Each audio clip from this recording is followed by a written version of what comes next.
Hello students, कैसे हैं आप सब। Welcome back to my YouTube channel Shashi Sharma PhD. और आज जो हम पढ़ने वाले हैं, पिछली वीडियो में हमने क्या पढ़ा था, टोटल एक्सपेंडिचर मेथड पढ़ा था। प्राइस इलास्टिसिटी ऑफ डिमांड को मेजर करने के जो मेथड थे वो 3 थे। टोटल एक्सपेंडिचर हो गया है। अब नेक्स्ट मेथड को पढ़ेंगे, वो कौन सा है, प्रोपोर्शनेट और परसेंटेज मेथड। या तो इसको आप प्रोपोर्शनेट मेथड कह लीजिए या परसेंटेज मेथड कह लीजिए, कुछ भी कहेंगे, काम आपने सेम यूज पे करना है। जैसे किसी का स्कूल का नाम अलग होता है और घर का नाम चिंटू बिंटू कुछ ऐसे रख देते हैं ना, वैसे इसके 2 नाम है, ठीक है। कंफ्यूज नहीं होना है, दोनों एक ही है, ठीक है। या तो प्रोपोर्शनेट या परसेंटेज मेथड कह लीजिए, या फिर हिंदी में आनुपातिक या प्रतिशत विधि इसको हम कहते हैं। प्रतिशत परसेंटेज, प्रोपोर्शनेट आनुपातिक विधि, ठीक है। चलिए समझते हैं ये विधि क्या होती है और किस तरीके से इस मेथड का यूज करके हम इलास्टिसिटी ऑफ डिमांड को कैलकुलेट करते हैं। ओके, तो पहले मैं आपको समझा देती हूँ कि इसमें होता क्या है। मैंने आपको प्राइस इलास्टिसिटी ऑफ डिमांड पढ़ाया था, ठीक है। मांग की कीमत लोच क्या होती है, हम परसेंटेज चेंज इन डिमांड को परसेंटेज चेंज इन प्राइस से डिवाइड कर देते हैं। यही मेथड बताया था। फॉर्मूला क्या बताया था मैंने, प्राइस इलास्टिसिटी ऑफ डिमांड को निकालने का मैंने आपको फॉर्मूला बताया था। आपको प्राइस इलास्टिसिटी ऑफ डिमांड को निकालने का फॉर्मूला था, माइनस का निशान था, और क्या था, percentage change in quantity demanded, QD लिख रही हूं शॉर्ट में, ठीक है, और परसेंटेज चेंज इन प्राइस, यही बताया था, ठीक है। जब प्राइस इलास्टिसिटी ऑफ डिमांड निकालने का फॉर्मूला ये है ना, तो यही फॉर्मूला किसका है, आपका प्रोपोर्शनेट या परसेंटेज मेथड का है, ठीक है। यानी कि अगर आपसे कह दे प्राइस इलास्टिसिटी ऑफ डिमांड निकालिए, या फिर आपसे कह दे प्रोपोर्शनेट मेथड का यूज करके प्राइस इलास्टिसिटी ऑफ डिमांड निकालिए, तो दोनों का जो फॉर्मूला है वो सेम टू सेम ही है, कुछ इसमें चेंज नहीं है, ठीक है। तो चलो अब इसको समझते हैं कि ये मेथड को जब हम यूज करते हैं तो कौन सा फॉर्मूला लगाएंगे और कैसे सम सॉल्व करेंगे, ठीक है। तो चलो पहले तो मैं यहाँ पे फॉर्मूला लिख देती हूँ। Elasticity of demand is equal to, minus तो वही रहेगा, ठीक है, प्रोपोर्शनेट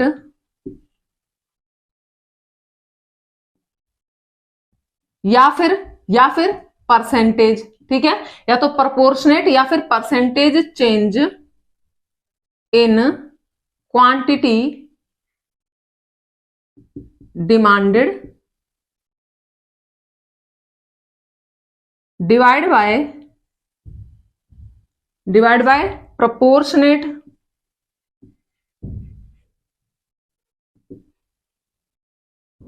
या फिर परसेंटेज चेंज इन क्या, प्राइस है। या तो proportionate change in quantity demanded लिख दीजिए, या percentage change in quantity demanded लिख दीजिए। वही आप यहां कर सकते हैं, या तो परसेंटेज चेंज इन प्राइस या फिर प्रोपोर्शनेट चेंज इन प्राइस, कुछ भी आप लिख सकते हैं। इसीलिए इस विधि के नाम भी क्या है, 2 ही आपके नाम है, आनुपातिक परिवर्तन मांगी गई मात्रा में या फिर प्रतिशत परिवर्तन मांगी गई मात्रा में, ठीक है। अब जो ये आपका प्रोपोर्शनेट चेंज है या परसेंटेज चेंज है, ये निकलेगा कैसे, इसे कैसे निकालते हैं, माइनस का निशान वही रहेगा। पहले ऊपर का बता रही हूं कि जब हम percentage change in quantity demanded को निकालेंगे तो इसको कैसे निकालेंगे। इसको निकालने के लिए change in demand divide by initial demand और मल्टीप्लाई बाय 100। क्यों मल्टीप्लाई बाय 100, परसेंटेज है, जब परसेंटेज किसी चीज को बनाते हैं तो उसको 100 से क्या कर देते हैं, मल्टीप्लाई हम कर देते हैं। कैसे निकाला है, क्या निकाला है, हमने निकाला है percentage change in quantity demanded, ठीक है। कैसे निकाला है, change in demand divide by initial demand. अब ये होती क्या है अभी बताएंगे, ठीक है। पहले इसको लिख लेते हैं, फिर क्या है परसेंटेज चेंज इन प्राइस, इसको कैसे निकालेंगे, सेम फॉर्मूला लिखना है, सिर्फ डिमांड की जगह क्या लगा देना है, आपने प्राइस लगा देना है। देखिए जी, change in price divide by initial price multiply by 100। क्या सवाल आ रहे हैं दिमाग में, भाई इनिशियल क्या होता है ना, यही है ना चेंज इन डिमांड। तो हम सबको पता है कि चेंज इन डिमांड क्या होता है, मांग में परिवर्तन जो हुआ है, ठीक है।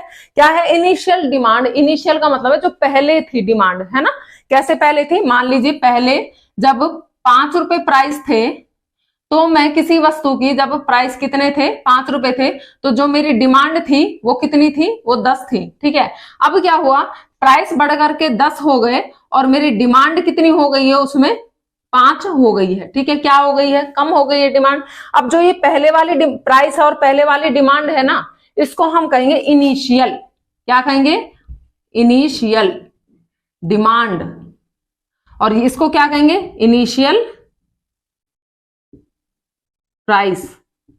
आगे बात समझ में, जो आपके पहले वाले प्राइस होंगे, पहले वाली डिमांड होगी चेंज होने से पहले, उसको क्या बोलेंगे, इनिशियल प्राइस और इनिशियल डिमांड उसको बोलेंगे। ठीक है, और इसको शो किससे करना है, पी से, और इसको किससे करना है, क्यू से।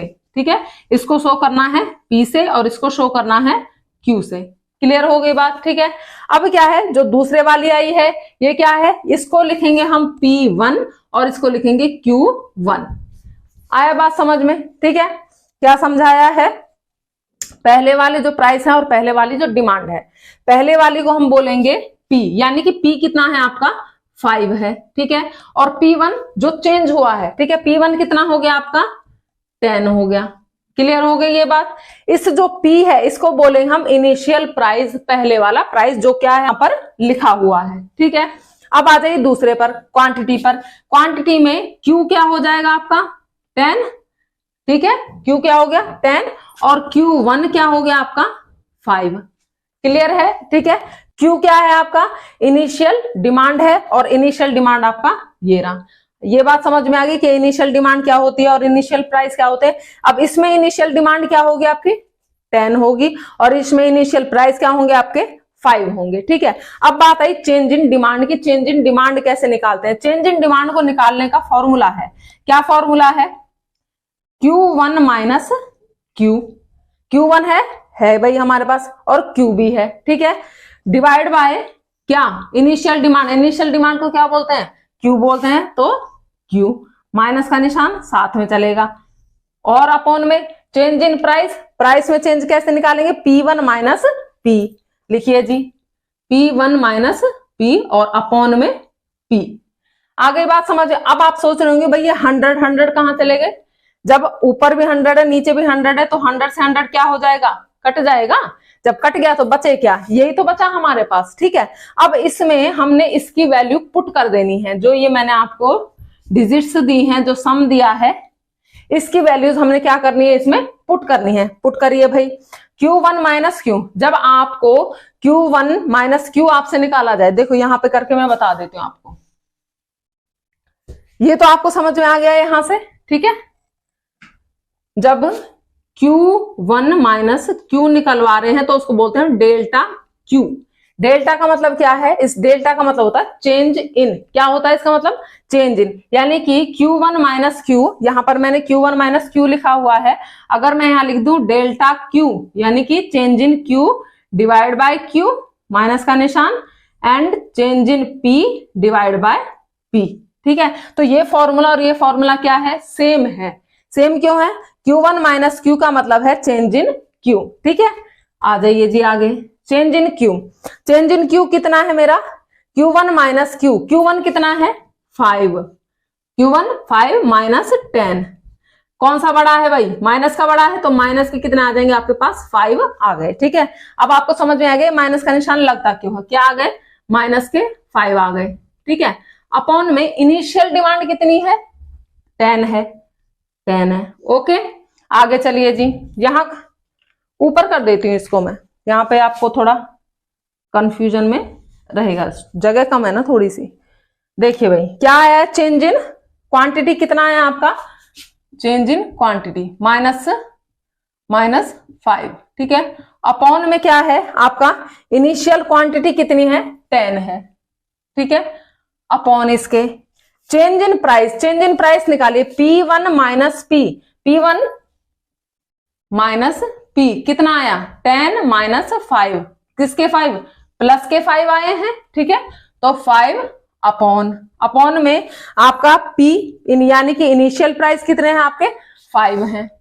ठीक है, काटिए जी इसको, क्या आ जाएगा, 5 अपॉन में 10 मल्टीप्लाई, इसको उल्टा करेंगे तब भी आपका यही आएगा, ठीक है, कट गया, ये कितना आ गया, माइनस माइनस प्लस हो गए, ठीक है, ये आया आपका प्लस के 1/2, डिवाइड कीजिए 0.5 आपका आंसर आ जाएगा, ठीक है। इलास्टिसिटी ऑफ डिमांड कितनी आई, 0.5, तो क्या था आपका, आपको याद होगा, इसको रब कर देती हूं मैं यहां से।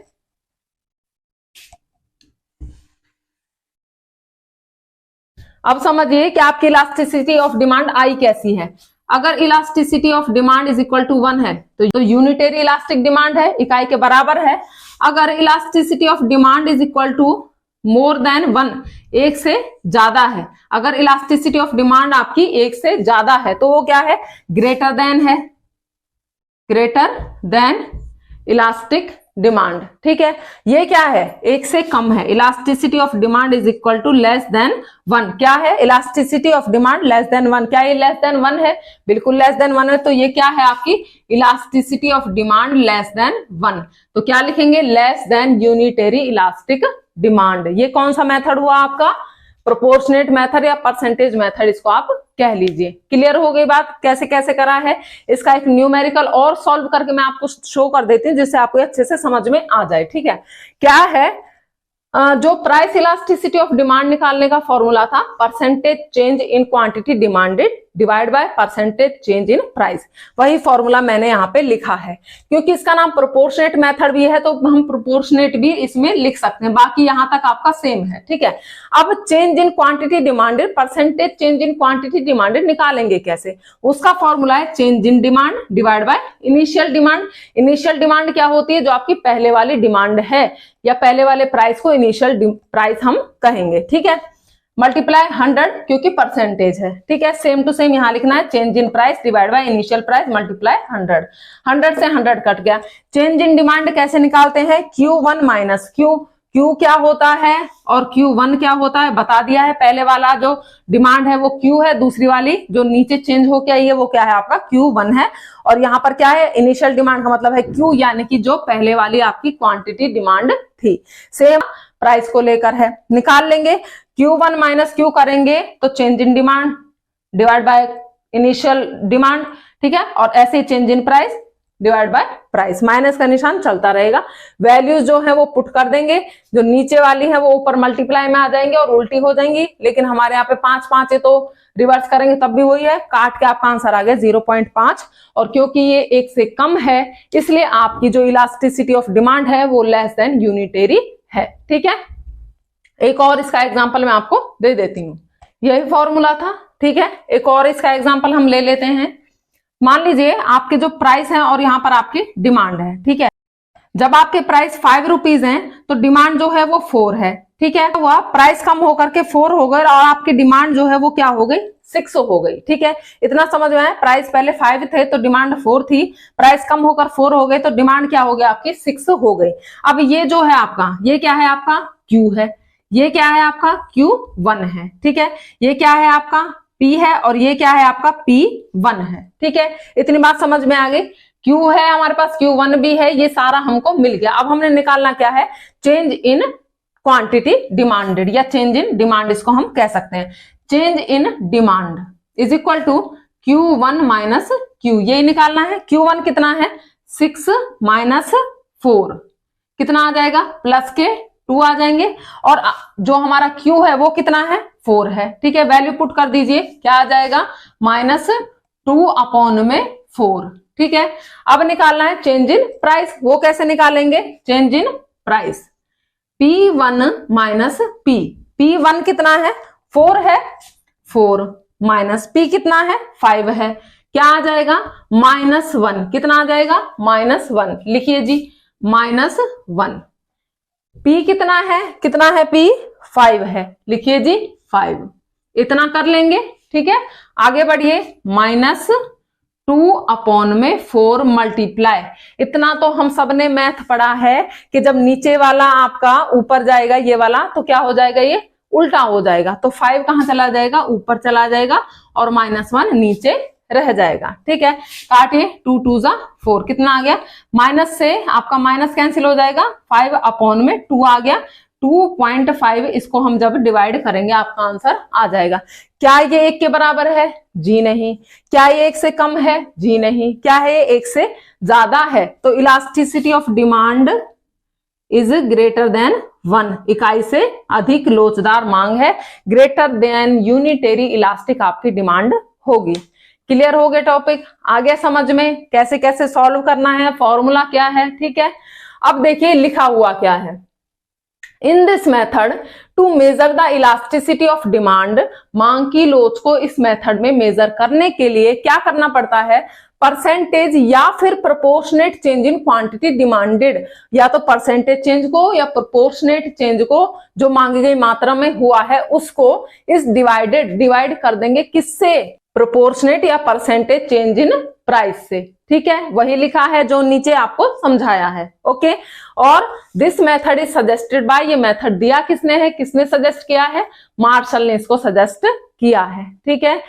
आई होप कि आपको ये दो जो मैंने मेथड आपको समझाए हैं, कौन सा था, पहला टोटल एक्सपेंडिचर मेथड, दूसरा क्या है परसेंटेज मेथड कह लीजिए, या इसको प्रोपोर्शनेट मेथड कह लीजिए, हिंदी में अनुपातिक या प्रतिशत विधि कह लीजिए, अच्छे से समझ में आ गए होंगे। न्यूमेरिकल्स आएंगे तो भी आप इनको सॉल्व कर देंगे, ठीक है। इससे अगली वीडियो जो आने वाली है वो है आपका ज्योमेट्री मेथड पर, ज्यामितीय विधि पर। मिलते हैं नेक्स्ट वीडियो में। चैनल को सब्सक्राइब कीजिए, वीडियो को लाइक कीजिए और अपने फ्रेंड्स के साथ शेयर कीजिए। नेक्स्ट वीडियो में मिलेंगे। Please take care. Okay, bye bye.